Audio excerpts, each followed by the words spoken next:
예, 이해되지 않아도 신뢰하라. 이해되지 않아도 신뢰하라라는 제목으로 하나님 말씀 증거하도록 하겠습니다. 우리가 믿으면은 하나님의 자녀가 되는 권세를 얻게 됐습니다. 우리가 그래서 하나님 자녀가 되었죠. 근데 이 땅에 남겨둔 이유가 크게 보면 두 가지라 그랬죠. 사역을 위해서, 또 훈련을 위해서. 사역이라는 것은 천국에 가져갈 수 있는 것들을 사역이라 그럽니다. 열매라고 얘기할 수 있겠죠. 그러니까 이 땅에서 다 썩어 없어질 것들 위해서 뛰는 것을 성경은 어리석은 자 이렇게 얘기를 합니다. 그러니까 사역을 위해서 남겨둔 것이고, 또 하나는 천국 백성에 맞는 수준으로 만들기 위해서 우리를 훈련시키기 위한 것입니다. 그러니까 이 땅을 위해서 훈련이 아니에요. 천국을 위한 훈련이다. 그래서 사역과 훈련이 이 땅에 남겨둔 목적이다라고 성경은 말하고 있습니다. 그러므로 이 땅의 삶이 편안하거나 평안하지 않겠죠. 이유가 왜 그렇습니까? 훈련도 이게 평안한 게 아니잖아요.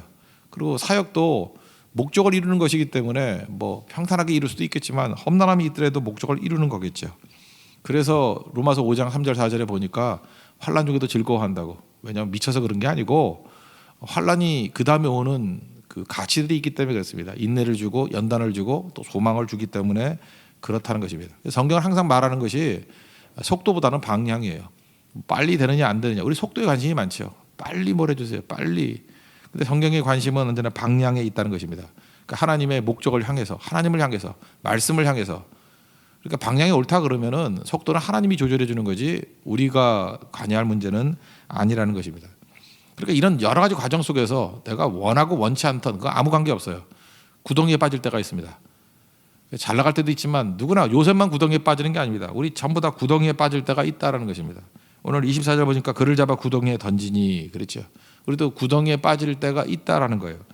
그때마다 우리가 해야 될 일이 뭐냐? 이거 왜 빠졌나? 그죠? 뭐 내가 잘못해서 빠졌나? 뭐 이런 거 묵상하는 게 아니고 하나님을 신뢰하고 하나님을 믿고 섭리를 믿고 신뢰하는 거, 이게 중요하다는 것입니다. 섭리가 뭐예요? 하나님이 주관하신다는 거 아니에요. 하나님이 뜻이 있다는 거 아닙니까? 섭리를 믿고 신뢰하는 것이 꼭 필요하다는 것입니다. 여기 하나님을 신뢰하는 거 한번 보세요. 이게 구덩이에 빠졌더니 이 구덩이가요 어느 정도 깊이냐 하면은 여기 물도 채워두고 뭐 곡식도 채워두고 하는 그런 데랍니다. 주석 같은 데 보면은 깊이가 한 4m쯤 된대요. 3, 4m쯤. 그런 걸 보면은 떨어질 때 아팠을 거라고요. 다치기도 하고. 그죠? 그 3m 떨어져 보자. 한 2층 높이에서 떨어진 거니까 쿵 하고 떨어져 버렸습니다. 그리고 얼마나 놀랬겠어요. 그죠? 패닉이 왔겠죠. 이거 웬일이야? 새까만데 이렇게 덮어놓으면 뭐 아무것도 안 보이잖아요. 죽는구나, 생매장 당하는구나 이렇게 느꼈을 거라고요. 우리도 구덩이에 빠지게 되었을 때 느끼는 첫 번째 감정이 뭐냐면 놀라는 겁니다. 근데 하나 물어보겠습니다. 우리는 놀라죠. 하나님도 놀랐을까요? 아니죠. 하나님은 계획을 갖고 계시고 하나님은 다 알고 계시잖아요. 그래서 하나님은 놀라지 않는다는 것입니다. 그래서 우리 인생 가운데 이렇게 구덩이에 빠지게 됐을 때 뭐 다 그런 건 아니지만 특이하게도 다들 놀라거든요. 근데 특이하게도 몇몇 사람들은 별로 안 놀라는 것 같이 보이는 사람이 있어요. 근데 그런 사람을 이렇게 추적해 보면 왜 안 놀랄까? 하나님의 시각을 가지고 있기 때문에 그렇습니다. 하나님은 다 알고 계시고 또 하나님은 계획 속에 있는 거 아니에요. 그러니까 그냥 믿는 거예요. 하나님을 신뢰하는 거예요. 그러니까 자녀들이 이렇게 아버지나 어머니 믿잖아요. 그래서 뭐 이렇게 혼내더라도 아이 저거 다 나 잘 되라고 하는 일이야. 날 뭐 죽이게 하겠어? 뭐 이런 신뢰가 있으면은 생각보다 안도하죠. 뭐 당장 어렵더라도. 그러니까 하나님을 신뢰하는 백성, 전능하신 하나님을 신뢰하는 백성들은 여기서 이렇게 놀라지 않는다는 거예요. 뭔가 있겠지. 뭐 기대한다 그러나요? 그건 좀 너무 심한 얘기인가? 기대할 정도로 이렇게 신뢰하는 모습을 가지고 있다라는 것입니다. 이게 일종의 시험이거든요. 믿음을 테스트하는 거 아닙니까? 믿음을 뭐 테스트할 뿐만 아니라 연단하고 강화시키는 것이죠. 학교 시험하고 하나님의 시험하고 차이점이 뭔가? 학교에서는 가르쳐주고 난 다음에 시험 보더라고. 근데 하나님의 시험은요 주로 성경을 보니까 시험 보고 난 다음에 가르쳐요. 그러니까 감도 못 잡을 때가 많아요. 우리 되게 가르치면은 학교 선생님들 시험 문제는 예측이 가능하거든요. 되게 이게 선생님들이 말씀하실 때 이거 중요한 거다 뭐 이러든지 버릇이 있어요. 이거 뭐 진짜 시험에 많이 나오는 거야 뭐 이렇게 말씀하시는 데가 있어요. 그러면은 그런 것만 이렇게 표시해 놓으면은 뭐 예배가 없습니다. 선생님도 이렇게 인간이기 때문에 자기가 중요하다는 거 시험에 내거든요. 그래서 예측이 가능해요. 그래서 시험이 가능한데 시험 예측이 가능한데 하나님께서 우리를 연단하신 시험은 그 모르는 것 같아요. 그건 시험 보고 난 다음에 그 다음에 내가 왜 이런 시험을 줬는지 아느냐 하면서 그 다음에 교훈하시는 것 같다고요. 그러니까 이게 앞이 됐든 뒤가 됐든 문제될 게 없는 게 뭐죠? 하나님을 신뢰하면은 아무 문제될 게 없다라는 것입니다. 그러니까 뭐 가장 쉬운 문제가 이 OX 문제죠. 이렇게 명제를 쭉 주고 난 다음에 맞으면은 동그라미, 틀리면 X 하는 거죠. 그 명제 가운데 이런 시험이 있다고 합시다. 뭐 초등학교 때 시험 문제라고 해요. 어둡고 암담한 구더기 속에서도 우리는 온전히 주님을 신뢰할 수 있습니까? 그럼 뭐라고 돼요? 동그라미 해야죠. 그게 문제예요, 문제. 내 삶이 아무리 암담하고 내 삶이 아무리 어둡고 내 삶이 아무리 답답한 구덩이에 빠졌다 할지라도 온전히 하나님을 신뢰할 수 있다? 동그라미. 그 시험이에요, 그 시험. 그러니까 사실은 우리가 어떤 문제인지 예측할 수는 없지만 너무 간단한 건 뭐냐 하면 하나님 신뢰하면 다 풀리는 문제예요. 그냥 하나님만 신뢰합니다. 하나님이 나를 넘어뜨릴 리가 없지요. 그러면 이긴다는 거죠. 예레미야 29장 11절 우리 다 좋아하는 말씀이잖아요. 여호와의 말씀인데 너희를 향한 하나님의 생각을 얘기하는, 내가 너희를 향한 여호와의 생각을 말해주겠다. 그것은 평안이요 재앙이 아니다. 우리 이거 붙들어야 돼요. 하나님의 생각은요 명확하게 얘기했잖아요. 평안이지 재앙이 아니라고. 너희를 위해서 미래와 희망을 주는 것이다. 이거 하나 믿는다 그러면 뭐 나머지 상황에 대해서 뭐 걱정할 게 뭐가 있겠어요. 다 뜻이 있겠지. 다 나름대로 이유가 있겠지. 그러나 잘 되게 만드실 거야. 이게 하나님을 바라보는 자의 능력이라는 것입니다. 참 이런 것 같아요. 우리 예배가 왜 중요하냐 이렇게 생각해 보면은 뭐 여러 가지 문제들이 하나도 해결이 안 되잖아요. 그런데 예배는 하나님 바라보는 거 아닙니까? 이렇게 하나님을 쭉 바라보면은요 참 묘해요. 이게 헌신하는 자들이 나와요. 그래서 막 이렇게 헌신하라고 다그치지 않아도 주님만 바라보면은 하나님이 일을 하시는가 봐. 이렇게 헌신자들이 막 나와요. 하나님만 바라보잖아요. 그러면 우리 삶에 막 결핍의 문제, 부족의 문제가 막 잔뜩 있잖아요. 그것들이 막 채워져요. 어디서 나오는 건지, 그죠? 이렇게 채워지게 되더라는 거예요. 그다음에 우리 제일 큰 문제가 뭐냐 하면 이게 상태가 안 좋아지는 사람 많지 않습니까? 감정 기복이 심한 사람. 뭐 어떤 사람은 뭐 남녀지간의 사랑 때문에 감정 기복이 심하고, 또 어떤 사람은 뭐 두려움 뭐 이런 거, 그죠? 의심 때문에 하여튼 뭐 이유는 뭐지 모르지 모르지만 하여튼 감정 기복이 엄청 강해요. 감정 기복이 심한 사람은 지도자들이 힘들잖아요. 그죠? 그럼 이거 어떻게 훈련을 시켜야 되느냐? 감정 기복은 뭐 매뉴얼 가지고 이렇게 하면 감정 기복을 이길 수 있다. 그게 아니고요. 주님을 바라보면요. 이 컴다운 돼요. 참 묘해요. 이게 감정을 잡아요. 그래서 저는 다시 요즘에 뭐 옛날에도 느꼈겠지만 더 확신하게 된 게 뭐냐 하면 예배가 살리는 거예요, 우리를. 예배를 통해서 주님만 바라보면 안 보이던 길이 환히 보이기 시작하고요. 우리 결핍 문제가 해결이 되기 시작하고, 그다음에 감정 기복이 많아가지고 뭐 난리치거든요. 이거 어떻게 감당하나? 그때 그의 마음을 붙잡아 주는 힘이 거기에 나타나게 되더라는 것입니다. 요셉 얘기 지금 좀 하고 있는데 요셉 보세요. 이 구덩이에 떨어져도 그 흔들림이 없이 이렇게 컴다운할 수 있었던 이유가 무엇입니까? 하나님 바라보게 될 때 그게 신뢰하는 거거든요. 그때 감정도 이길 수 있고 모든 것들을 다 이길 수 있는 힘이 넘치게 된다는 것입니다. 하나님이 계획하신다는 게 뭐예요? 우연이 없다는 거죠. 세상 사람은 다 우연이라 그래요. 그치? 이게 어떻게 우연이겠어요? 세상 사람들 뭐라 그랬어요? 구덩이에 빠진 거, 재수 없어. 그러죠. 재수 없는 게 있어요. 그거 아니죠. 하나님이 통치라 그러고 성경은 섭리라 그러고 하나님이 다스린다 이렇게 얘기를 한다는 것입니다. 그 책 중에서 뭐 책도 저는 똑같은 책이라고 생각하지 않는데 이게 좋은 책이 있고 뭐 아주 좋은 책 그런 책들이 있습니다. 스카팩이라는 분이 있는데 이분이 그 쓴 책 가운데 뭐 두 권이 되게 좋은 책인 것 같아요. 레스 트러블이라는 책이 있거든요. 더 로드 레스 트러블이라는 책, 뭐라고 해야 되나? 가지 않은 길이란가 뭐 그렇게 되나 그런 책이 좋은 책이 하나 있고요. 정신과 의사인데 굉장히 신앙적인 글을 많이 썼어요. 저는 그보다 더 좋은 책 중에 하나가 거짓의 사람들이라는 책인 것 같아요. 이거는 그 악의 문제를 정확히 다뤄놨어요. 악의 문제. 우리는 그냥 악의 문제에 대해서 막 헷갈리잖아요. 그죠? 왜 하나님 살아계시는데 이렇게 악이 존재합니까? 부조리 합니다. 뭐 이런 거예요. 그죠? 왜 의인이 고통당합니까? 뭐 이런 문제를 제가 볼 때 굉장히 논리 정연하게 정리해 놓은 것 중에 하나가 이 거짓의 사람들이라는 책이에요.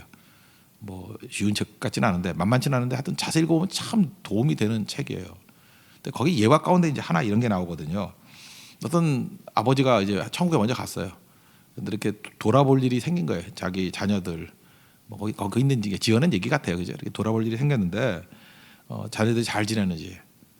그런데 자녀들이 이제 구덩이에 빠질 수도 있잖아요. 어려움이 있잖아요. 그럼 이제 노심초사하고 막 이럴 줄 알았는데 쭉 돌아보고 그냥 돌아왔대요. 이유가 뭐냐? 자녀들이 구덩이에 빠진 것 때문에 노심초사, 옛날 같으면 살아있을 때 가면 노심초사했을 건데 그냥 신경도 안 쓰고 돌아왔대요. 뭘 봤느냐 하면 첫째, 살아계신 하나님이 함께 하심을 본 거예요. 하나님이 거기 계시더라는 거예요. 역사하고 계시더라는 거예요. 일하고 계시더라는 거예요. 그걸 봤고 그 다음에 자기 자녀의 주인이 하나님이 되시더라는 거예요. 믿음이 있는 거죠. 자기 삶의 주인으로 하나님을 모시고 있더라는 거예요. 그러니까 말씀이 중요하다. 하나님이 주인이시다. 그래서 잘은 모르지만 뜻을 알려 그러고 알면 순종하려 그러는 모습이 있더라는 거예요. 그 다 된 거죠. 돌아왔대요. 그죠? 그 왜 그래요? 하나님을 신뢰하는 거죠. 그게 굉장히 좋은 그림이라고 저는 생각이 돼요. 우리 인생도 마찬가지예요. 우여곡절 속에 이것저것 우리 구덩이를 묘사한다 그러면 얼마나 복잡하겠습니까? 근데 그거 신경 쓰지 말고 구덩이를 바라보고 구덩이는 구덩이 1, 구덩이 2, 구덩이 3 구덩이는 얼마든지 있을 수 있어요. 그게 문제가 아니고 하나님이 일하고 계시고요. 그 다음에 자기 아들이 하나님을 주인으로 모시고 있더래요. 그럼 끝난 거예요. 반드시 구원받고 승리하게 되는 거죠. 그렇다 그러면 우리 자신의 인생도 마찬가지죠. 하나님 나의 주인이시고 하나님을 신뢰한다 그러면 어떤 종류의 어떤 컬러의 문제가 있다 할지라도 우리 승리합니다. 여러분 믿습니까? 이거 붙들어야 돼요. 그러니까 하나님의 섭리를 믿고 신뢰하는 거, 이게 중요하다는 것입니다. 그러면 반드시 승리한다는 거예요. 하나님 신뢰하면 어떤 일이 벌어지냐? 두 번째 같은 얘기지만 합력하여 선을 이루게 되는 거죠. 잘 보세요. 이게 너무 단견적으로 보면은 문제가 되는데 이제 내가 요셉이라고 한번 생각을 했어요. 내가 구덩이에 갇혀졌어요. 근데 거기서 간절히 기도하는 거예요. 하나님 도와주세요. 이렇게 죽을 수는 없잖아요. 하나님께서 꿈도 주시고 약속도 주시고 말씀 주셨는데 이게 뭡니까? 이거 개죽음이지 않습니까? 하나님 신뢰해서 이렇게 죽지는 않을 거예요. 기도를 했단 말이에요. 철학기도 했어요. 예. 그랬더니 갑자기 환히 열리면서 뚜껑이 열리면서 밧줄이 내려오는 거예요. 그때 여러분 무슨 생각했겠어요? 할렐루야 아멘. 그렇지, 하나님이 나를 버릴 리가 있나? 형들의 마음을 돌이켜서 살려주시겠네. 그럴 거 아니에요? 그래서 올라왔더니 형들이 뭐라 그래요? 노예를 팔아버리죠. 구덩이에서 나왔더니 더 큰 구덩이가 기다리고 있는 거죠. 그때에 인내심 없는 사람은 그냥 팍 쓰러져 버리는 거예요. 하늘을 향해 삿다지라면 하나님 뭐 하자는 거예요 지금? 내 기도를 저버리셨나요? 되게 여기서 넘어져요. 구덩이에서 건져주신 하나님께서 종으로 팔려가면 안 건져주시겠어요? 종으로 팔려가도 건져주시고 그 다음에 감옥에 들어가도 건져주시고 우리 인생 가운데 이게 구덩이, 더 큰 구덩이, 더 큰 구덩이 이렇게 될 때가 있다니까요. 믿음의 크기가 뭔지 알아요? 그때도 하나님을 신뢰하는 거예요. 이게 다 뜻이 있겠지. 우리는 알잖아요. 사실은 먼저 애굽에 보내가지고 가족 전체의 생명을 구원하기 위해서 먼저 보냈다고. 이게 45장 5절에 나오는 말씀 아니에요? 그게 먼저 보냈다고. 나를 생명을 구원하라고 먼저 보냈다고. 그 다음에 잘 보면은 이 평민이 어떻게 왕 앞에 설 수 있겠습니까? 왕 앞에 갈 수 있는 지름길이죠. 그러니까 12대장 보디발의 집에 들어가고 그 아내의 사기로 말미암아 감옥에 들어가고 감옥에서 소위 말하는 범털들 만난 거 아니에요. 그죠? 술 맡은 관원 만나가지고 바로에게 앞에 갈 수 있게 만들고 이게 하나님의 지름길 아니에요? 우리는 구덩이라고 생각하는데 구덩이라는 디딤을 통해서 하나님이 원하고자 하는 바로를 만나게 하신 거예요. 이거 알았어요? 누가 알아요 이걸? 이게 합력하여 선을 이룬다. 하나님을 믿고 의지하는 것이라는 거예요. 그래서 이런 거 백날 얘기해도 소용없습니다. 이거 다 몰라요 우리가. 그래서 하나하나 내가 점검하고 내가 체크하고 내가 확신해야만 일을 하겠다고 하는 사람은 절대로 하나님 앞에 쓰임받지 못합니다. 왜냐? 이거 일일이 언제 다 설명을 해요. 우리 낮은 지능 가지고 우리 낮은 판단 가지고. 그래서 제일 지혜로운 사람은 뭐냐면 신뢰하는 거예요. 우리 사모건데 의심이 한번 들어오기 시작하면 이거 죽도 밥도 안 돼요. 아무것도 안 돼요. 그래서 의심 있는 사람은 아무리 유능해도 하나님께 쓰임받지 못합니다. 신뢰하는 자를 통해서 하나님께서 일하신다는 거예요. 이거 사용지마하고 거의 비슷한 얘기인데 이거 서양 얘기인데 서양에서 지어낸 얘기 같기도 해요. 이게 있을 리는 없고요. 서양판 세용지마인데 어떤 왕이 있었고 신하가 있었어요. 근데 신하는 항상 긍정적이에요. 그리고 믿음이 있는 사람인가 봐요. 무슨 명령이 떨어지는지 간에 전하 잘된 일입니다. 이렇게만 말하는 사람이래요. It is good. 그죠? 전하 잘된 일입니다. 그러니까 나쁘지 않죠. 옆에서 이렇게 추임새도 넣어주고 하면 나쁜 거 하시니까 중용을 했답니다. 근데 왕이 이제 사냥을 좋아해가지고 이렇게 총을 좀 다루다가 이게 오발이 됐대. 잘못 다뤄가지고 손가락 하나를 날려버렸대. 지가 쏴가지고 오발돼가지고. 그래서 손가락이 하나가 이렇게 네 번째 손가락인가 하나 날아가 버렸대. 그러면 아프잖아요. 아프고 이게 뭐예요? 이게 왕이지만 손가락 날아가면 얼마나 고통스러워요. 근데 옆에서 똑같이 전하 잘된 일입니다. 그러니까 뿔따구가 난 거죠, 그죠? 뭐 손가락이 날아갔는데 잘 됐다고 저놈 감옥에 집어넣어 그랬다는 거예요. 그래서 감옥에 들어갔답니다. 그런 다음에 이 왕이 좋아하는 게 사냥이라 했죠. 사냥터 나가가지고 사냥하려 그러는데 그 동네에 사는 식인종한테 잡혔대요. 잡혀가지고 죽게 됐답니다. 왕이 잡혀가는지 모르지만 그런 얘기가 있어요. 그죠? 잡혀가게 됐대요. 그랬더니 식인종이 딱 보더니 먹으려 그러는데 손가락이 없는 거예요. 난 흠 있는 건 안 먹어. 그러고 안 먹더래요. 그러니까 왕이 곰곰이 생각해 보니까 그 자기 신하가 뭐라 했어요. 전하 잘된 일입니다. 뭐 잘 됐잖아요, 그죠? 그래도 미안한 마음에 감옥에 들어가 있는 그 신하를 다시 꺼내가지고 야 미안하게 됐다. 너 때문에 내가 살게 됐다. 그랬더니 전하 잘된 일입니다. 그러더라는 거예요. 아니 내가 너 감옥에 집어넣은 거 내가 실수였다니까. 그게 뭘 잘된 일이야. 그랬더니 그 신하가 그러더라는 거예요. 제가 맨날 전하 옆에 있는데 같이 사냥 갔으면은 같이 잡혔을 거 아니냐고. 전하는 손가락이 없으니까 살고 나는 죽었을 거 아니냐고. 그렇게 잘된 거 아니냐고. 네 말이 맞다. 뭐 그런 얘기가 그게 이제 서양판 이제 그 세옹지마거든요. 이 얘기가 보여주고자 하는 얘기가 뭐죠? 이건 이거예요. 인간의 판단으로 맨날 우리는 잘 됐다, 안 됐다라고 맨날 그 얘기 하잖아요. 하나님 오늘도 잘 되게 해주세요. 내가 생각하는 잘 되는 게 이게 잘 된 거냐는 거예요. 반드시 그런가요? 우리는 뭐가 잘 된 거예요? 뭐 애들 대학 탁탁 붙고 뭐가 잘 된 거예요? 돈도 잘 벌고 그죠? 뭐 이런 거 잘 되는 거 아니야? 이런 게 다 그냥 건강하고 뭐 우리가 뻔하죠. 뭐 잘 되고 잘 되고 잘 되기만 하면 우리 인생이 잘 되는 걸까요? 그거 아니라는 거 다 알잖아요. 우리 자식 키워보면 알잖아요. 자식들 잘 되게 만든다 그러면 그렇게 키우는 부모가 어디 있어요? 훈련시키고 인간 되게 만들어야지. 돈 있다고 돈 대줘가지고 망나니 만들 거예요? 그럴 수 없잖아요. 그러면 내가 잘 된다고 생각하는 것이 잘 안 된 거일 수도 있고요. 또 하나님의 깊은 뜻 가운데 내가 안 된다 그러는 것이 또 잘 되는 거일 수도 있잖아요. 이런 얘기들이 동서양에 막 있다는 얘기는 뭐냐면 인간은 모른다는 거예요. 뭐가 좋은 건지를 모른다는 거예요. 그래서 우리는 마땅히 구할 바도 알지 못해가지고 이상한 거 구한다 그러잖아요. 로마서 8장에. 그래서 성령께서 도우신다고. 그럼 여기서 필요한 게 뭐예요? 하나님 신뢰하고 합력과의 선을 이룬다가 뭐죠? 최종 승리한다는 거예요. 하나님이 가장 좋은 길로 나를 이끌어 가신다. 그러기 위해서 중요한 게 뭐죠? 하나님의 임재, 임마누엘, 임재가 중요한 거예요. 채색 옷 입을 때도 요셉과 동행하셨고 구덩이 있을 때도 요셉과 동행하셨고 그죠? 보디바리 집에 노예 생활할 때도 하나님이 동행하셨고 감옥에 있을 때도 39장에 맨날 나오잖아요.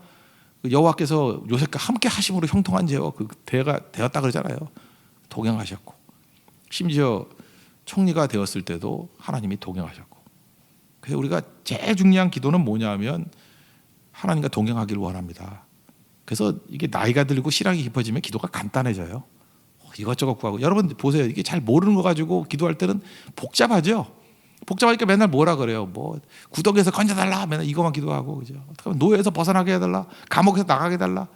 맨날 이런 거 그냥 자기 눈에 보이는 조건 바꾸게 해달라는 기도로 세월을 다 보내요. 근데 하나님을 깊이 신뢰해버리면요 생각보다 기도 간단해요. 주님 늘 함께 해주세요. 늘 동행하기를 원합니다. 그리고 사도 바울과 같이 감옥에서도 감옥 바깥에 있는 사람을 위해서 중보기도를 해요. 그래서 결국 하나님의 뜻을 구하는 것과 다른 사람을 위한 중보기도 하는 것으로 기도가 거의 다 채워져요. 그죠? 그리고 겸손케 해달라. 뭐 또 자기 자신을 깨끗하게 해달라. 회개하는 기도. 뭐 이런 거 외에는 주로 그렇게 이루어져요. 그런데 가는 곳마다 하나님의 뜻과 결이 맞으니까 승승장구하는 인생이 된다는 것입니다. 오늘 우리 10월달 새롭게 시작되는데 큰 그림을 그렸으면 좋겠어요. 하나님 신뢰하십시오. 하나님이 여러분을 향한 우리 사형리 같이 당신을 사랑하시고 당신을 향한 놀라운 계획을 가지고 계십니다. 믿습니까? 내 계획이 있어요. 나를 향한 계획이 있다고요. Plan for me. 나를 향한 하나님의 놀라운 계획이 있어요. 그걸 믿고 신뢰하면 잘은 모르지만 합력하여 선을 이루십니다. 반드시 이루시는 하나님이라는 거예요. 그 하나님 믿고 승리하는 하나님의 종 되기를 축원합니다. 모두 자리에서 일어나겠습니다. 예수 늘 함께 하시네 찬양합시다. 동행이죠. 고단한 인생길 힘겨운 오늘도 그러나 예수님이 함께 하셔서 승리한다는 사실 요셉적인 찬양이기도 합니다. 고단한 인생길 시입니다.